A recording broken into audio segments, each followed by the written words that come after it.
Well, good afternoon. It's great to see you. Among the things that should be listed in that is I'm very proud to call Ken Merrifield my close friend. What a wonderful servant we have here in Franklin, and I think you'll all agree, right? Ken does a great job. You know, most candidates for office, and you're hearing from a few of us, they worry about name recognition. I worry about name pronunciation.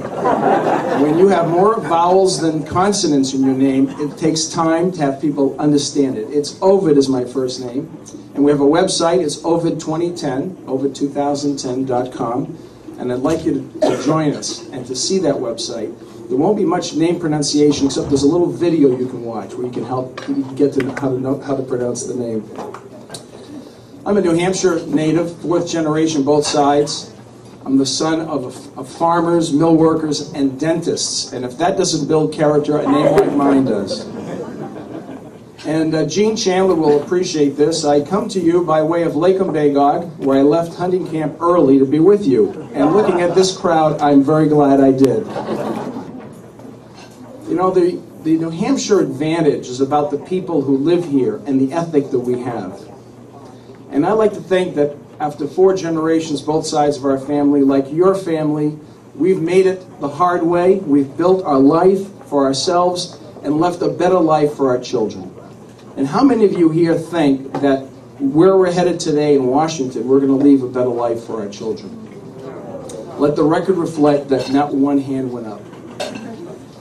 I am so pleased that Fred Tausch has organized STEWARD and had recruited people like Mike Dennehy, to work with this organization, reach out to people across the aisle.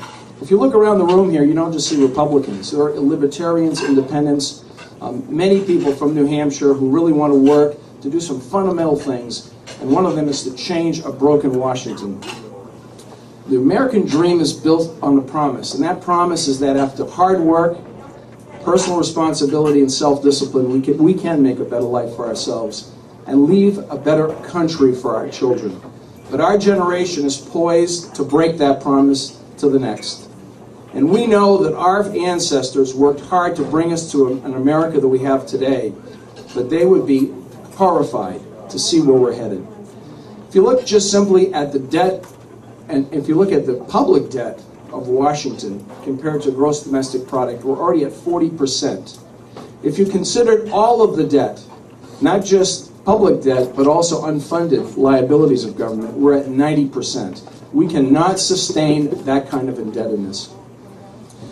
I am an independent, conservative Republican. I want to be the people's candidate, your candidate, and I want to be and will be your senator, who can stand up to the special interests, whether the special interests vested in Washington or the party bosses, and say, no, enough is enough. Enough spending in Washington.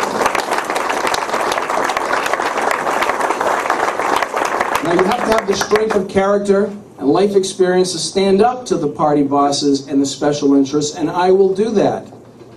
I'm going to say, first of all, we have to balance our budget, reduce spending, and then, once we get our house in order, put in structural changes that will, in fact, avoid the problems we're facing today. I support term limits, limiting the term of service in the Senate and Congress to 2 years. To be a constitutional amendment, because we know what we're seeing right now. Right now we have an incestuous system in Washington. After 12 years, if you're not disoriented, there's something wrong with you. Come on home and let somebody else serve. I also believe in a balanced budget amendment. As John Stephen, my dear friend, said, 43 states have a presidential line item veto, and about 46 states have a balanced budget amendment. We should have both in Washington, a balanced budget amendment and a presidential line item veto to hold Washington accountable.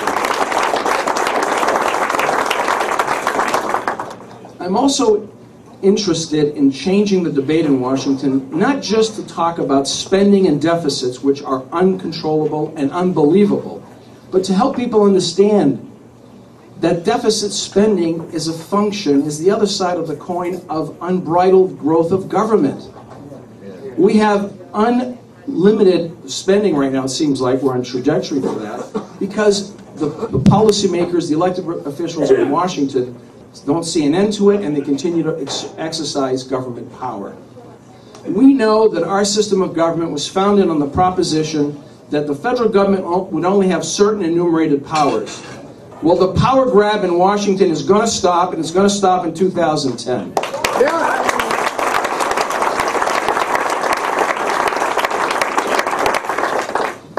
And it's going to stop because we're going to say, you know what? There are things the government is doing that it should not be doing. There are things the government is doing that we're going to stop doing. And every time we look at a new program, we have to say, A, is this required by the Constitution? Is this something within the scope of the federal government?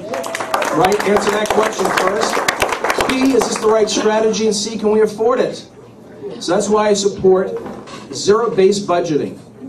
Going line by line in that budget and peeling back programs that should not be supported any longer. Making the hard decisions now instead of pushing them off to the next generation to make. We should not be pushing off the burdens of today to our children and our grandchildren. And as a candidate and as a senator, I'll fight to balance the budget, to rein in government, and to have a much more appropriate balance between our federal government and the states. On November 9th, I got 30-second warning, so I just want to let you know, on November 9th, I filed with the Federal Election Commission our statement of candidacy. So I'm pleased to tell you that my name is Ovide Lamontagne, and I am a candidate for the United States Senate. Join me.